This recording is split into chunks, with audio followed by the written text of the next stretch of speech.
All right, it's the end of the session. This is Jax. This is little Leo. Come. This is the roadmap to success. Sit. Sit. Remember when I say a command, the dog knows a command, sit. I missed that one, didn't I, that puppy? So I say it twice. I tell the dog what to do in the command stage. It has 3 seconds to do what I asked it to do in order to achieve that reward. So I'll do it again right here. Jax. Sit. Sit. If you notice, I kind of kept my hand in the treat pouch. A lot of people start pulling the treat out and they're holding here before the dog is paying his compliance. So I told him to sit. When he sat, I put the treat in his mouth and then he heard the command word afterwards. You always want the treat in the mouth first and then they hear the command word afterwards. That makes the command word more favorable. They want to listen to it a little bit better. Just noticing I got the camera a little bit crooked, so let's fix that. There we go. All right, so we talked to, first of all, I think that he's a terrier. You can see he's got terrier in his face. But I think he's a pointer. His guardian was told he was a border collie. He looks more pointer to me, but pointer terrier. Terriers are very, they have strong prey drive. Potty. Puppy's pottying over there, so that's passive training. So when he starts to pee or poop, say the word potty or whatever the word is you want in a normal command. Have a treat ready to go.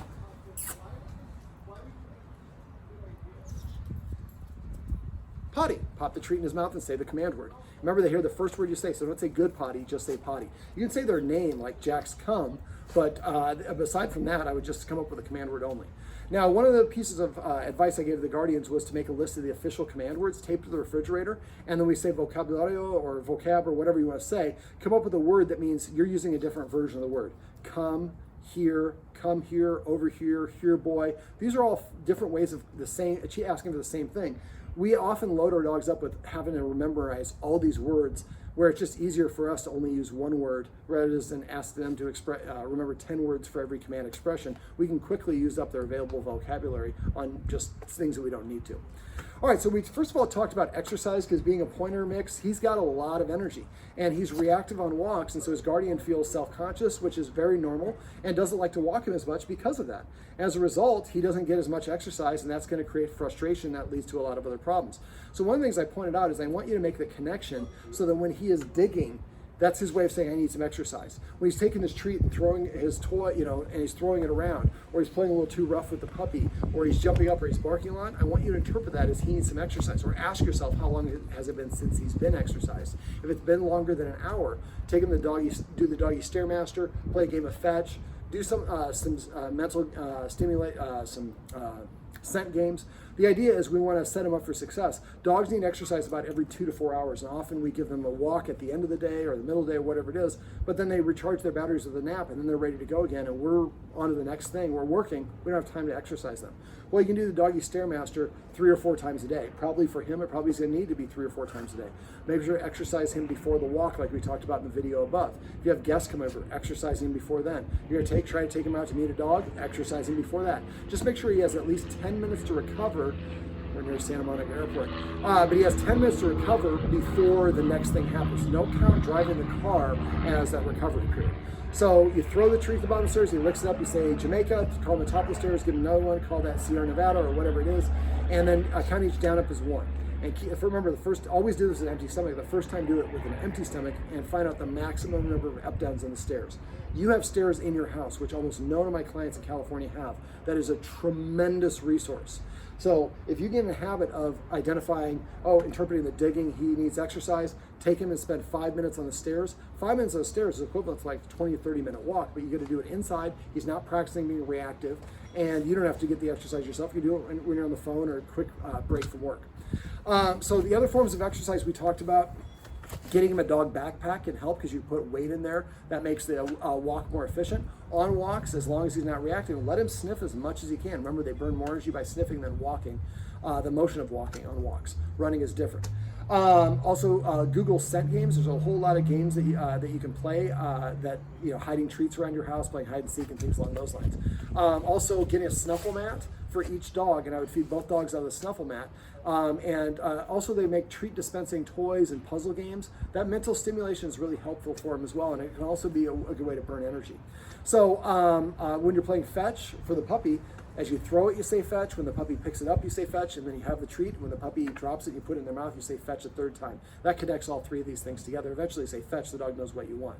For Jax, when Jax brings you the ball, then play it, I call it riding the wave. Do it as much, kind of like surfing. You surf when the waves are there. So when he brings you the ball and he wants to do that, stop what you're doing if you can and try to practice it. Remember to say the word 3 times as you throw it. That helps connect all those things together. So the idea is to come up with an exercise regimen where you can do it every 2 to 4 hours, and it's reasonable expectation for you and your lifestyle that you can set your dog up for success, eliminate that frustration, and put him in a position to succeed. We also talked about rules. And remember, anything your dog is doing when you pet it or give it attention is rewarding, and good attention and bad attention is the same thing. So when Jax is in here barking, the guardian kind of said, Jax, so barking is a great way to get my human's attention. The only time I ignore a dog is if it's barking for attention for me. That I would ignore. But if you pet a dog for jumping up on you, it thinks that it's getting petted for the jumping. You just happen to be coincidentally happy to see it when you come home. You're petting it to say, I'm happy. The dog interprets that I'm being petted for the jumping or the barking or being aggressive or whatever the case may be. Now remember, this stands for positive and negative. So the dog's fearful and you pet it and say, it's okay, buddy, hang in there. You'll make your dog more fearful, more excited, more submissive, whatever it is. So don't pet your dog when it's in an unbalanced state of mind. Instead, you can lay your hand on them. They do associate touch with affection, but as soon as you start petting, you're going to amplify it. Now remember, good attention, bad attention is the same thing. So don't correct your dog for doing nuisance behaviors, because they'll do it more and more often to get your attention. Also remember that anything your dog's doing in your presence that you don't disagree with, you need to interrupt. So when Leo I gave some bully sticks to him. Leo was chewing his, Jax got done with his first and came and tried to stand next to Leo. Well, that's a way of challenging for the food. So I started interceding and getting in between them. You need to do that. So if you see Jack sticking his chin over the back of the puppy, that's a form of domination. You should disagree with that. If the puppy has an object and Jack tries to come up, get up, stand, put your back to the puppy and walk towards Jax and make Jax move away. Show Jax, look, I'm not cool with that behavior, because if you don't say no, you're saying it's okay. Eventually Leo is going to say, I got to look out for myself, and you can end up with some fights between the two of them. So, all right, so for the rules, remember the rules are not mean. Enforcing rules are not mean, and rules are not negative. When you have multiple dogs, it's super important that we have multiple rules. Otherwise, the dogs don't see us acting like a leader. In the dog world, the leaders are the ones who enforce the rules. So if you're not enforcing rules, the dog doesn't see you as a leader, it sees you as a peer. And if it sees you as a peer, then listening to you is optional. I think that's a big part of the problem here. So some of the rules I suggested, not being allowed the furniture, is the hard one for most of my clients. The client here, also, I think it's going to be difficult for. Remember, you can cuddle with your dog as much as you want. Go get that rug at the carpet store that we talked about, or just get a rug and fill in your carpet because you have hardwood floors. Get some pillows, lay down in front of the couch, and lay down and watch TV and do as much cuddling as you want. But when you get done, you get up to the couch. The dog can't get to the couch. You're up here, they're down there. I would recommend that you have a dog bed in every room in your house, so that way they have a designated place. And I like to see one that's big enough for both dogs. And if you can't get the dogs to use the dog bed, once the furniture is not available, it becomes more attractive. But if you have difficulty getting the dogs to go there, you can message me or go to my website. I've got videos that teach a dog how to go to a dog bed on command. And I like to have one in every room that we hang out. That way the dog doesn't have to find for the furniture, it can go where it wants. Get those X mats and put those down on the cushions, so when you're away, the dog doesn't practice getting up there. Also, for the playing, if Jack starts growling and you want to kind of mitigate the growling, as soon as he growls when he's playing with Leo, the first growl, interrupt them. So as soon as Jax growls, that represents the end of playtime. That's that operant condition we talked about. Now, also, don't let them play too rough. If you let Leo play too rough with Jax, Leo's going to grow up expecting to be able to play rough all the time. That becomes a problem. If you want Leo to be a cuddly dog, make sure you cuddle the heck out of him. If you don't, he's not used to it. So from what you mentioned, I'm guessing you're doing that already, but really put an emphasis on doing that when he's a puppy. And when you're cuddling him, don't ever let him go when he's squirming, because that will teach him that I can squirm and get away. That's the only time I don't release a dog, is when it's squirming. Once it relaxes, then I do let it go. All right. And get Leo in puppy classes as soon as you possibly can, or get on Facebook and find the Santa Monica Puppies Lovers Group or whatever. Find some puppies. It's important he plays with other puppies. Although he plays well with Jax, he's going to develop stunted social skills if he doesn't have a variety of puppies he plays with. So start taking him to the dog park, go to the small dog side, play with him, interrupt if he gets too rough. And remember, if the play gets too intense between these two or at the dog park, you put your hands on his paw, on his inside of his thigh, excuse me, salute, pull backwards, and that way you give the dogs a timeout.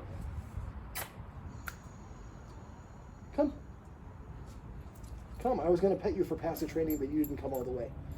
All right, so Also for him, when people want to pet him, Jax, sit. Have them reach out and stop an inch in front of his nose. See how he didn't reach forward me? If the dog wants to pet you, it'll nudge with its nose. If the dog turns its head to the side or lowers it or backs away, that's the dog's way of saying, I don't want you to pet me. The more the people come to meet him and reach and stop in front of his nose and he turns away and they don't pet him, the more confident he's going to be about meeting other people. I know he doesn't have a problem with that, but that can change. And just explaining to people, hey, we have a deal. If he turns his head or backs away, that's his way of saying, I prefer not get petted right now, and we respect and listen to him. Better thing to do is have treats with you and just everybody who wants to pet him. Can I pet Jack? Can you pet your dog? Sure. You like to give him a treat first? Sure.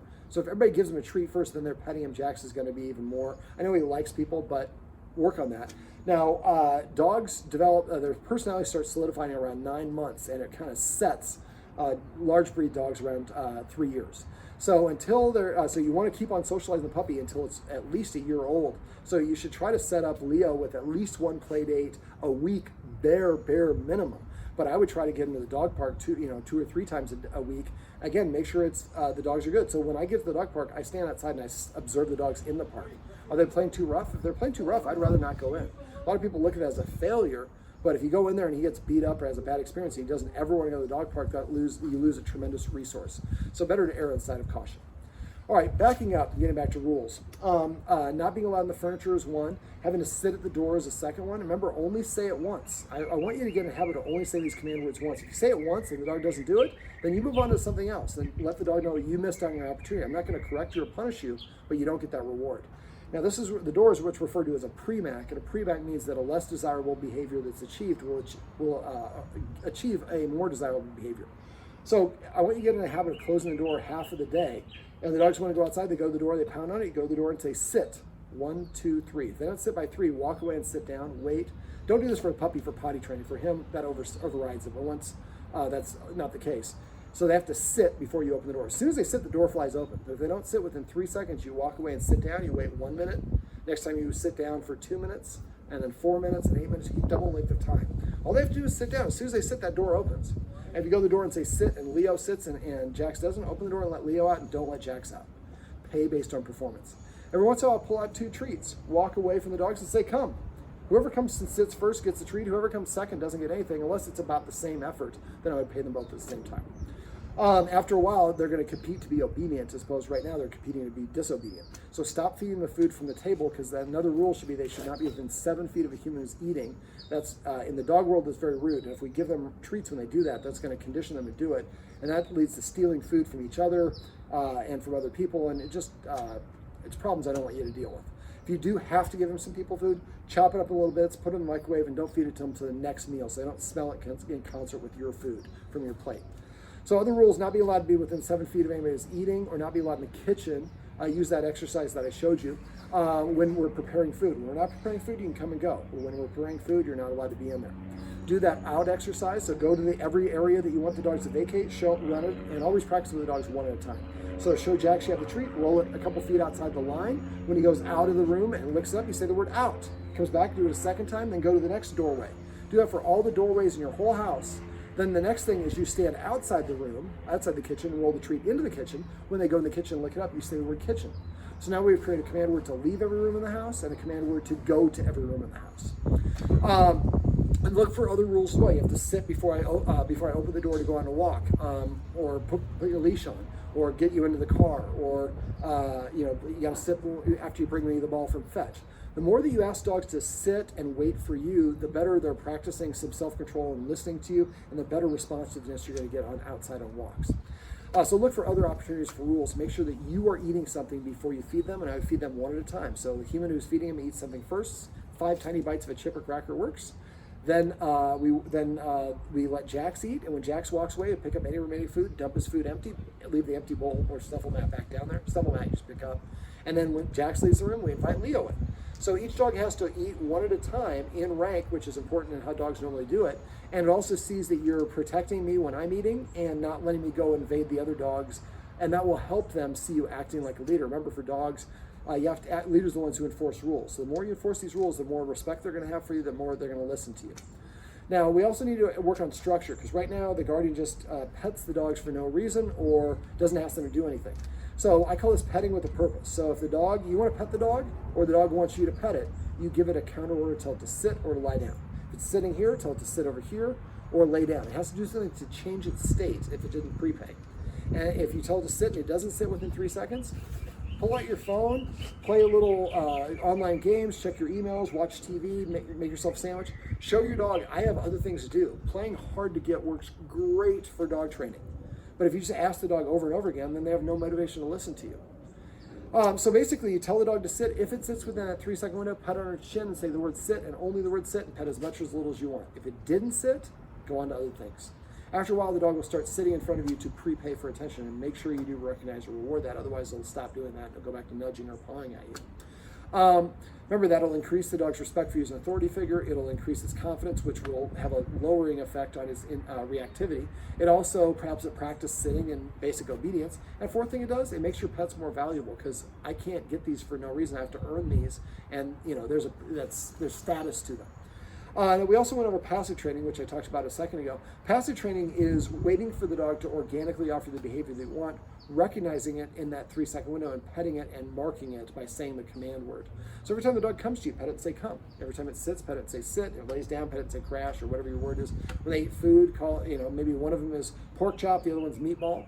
If you want to come up with, I would come up with different command words for each dog to eat. And then for my dogs, when they drink water, I say agua. So every time they drink on their own, I'm just saying agua. Now I can say agua, the dogs go to the dog bowl and drink, because that's when they hear that word, they're in the act of drinking, or whatever, they're sitting or whatever it is.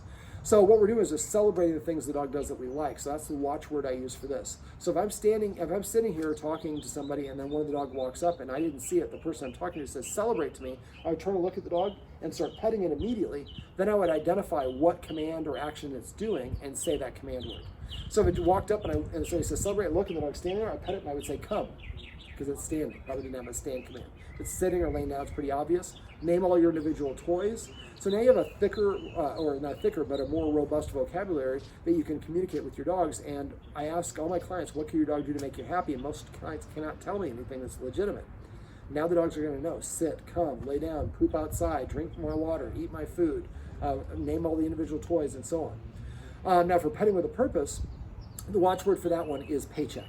So if you're petting the dog and somebody says paycheck, you stop petting the dog even if you did it right. Tell the dog to sit or lie down. If it does sit or lie down, pet it on his chin and say sit, and then tell the person, I asked the dog to sit. When you open the door, he stood up and I continued petting, but thank you, because I do forget to pet without a purpose. So those are two really, really simple things that work really effectively if you get in the habit of doing them. You have to do them multiple times. So get in a habit. After about 2 or 3 months, if you really work at it, you'll be in a habit. You won't even think about it. You'll raise your hand and make the dog sit, and then you'll continue your conversation like it didn't even happen. But the more you do that, the more the dog sees you acting like that leader, and the more it's motivated to want to listen to you. Now, we also went over the escalating consequences, how to disagree with unwanted behaviors. I'm not going to go over those in the video, but message me if you have any questions on those.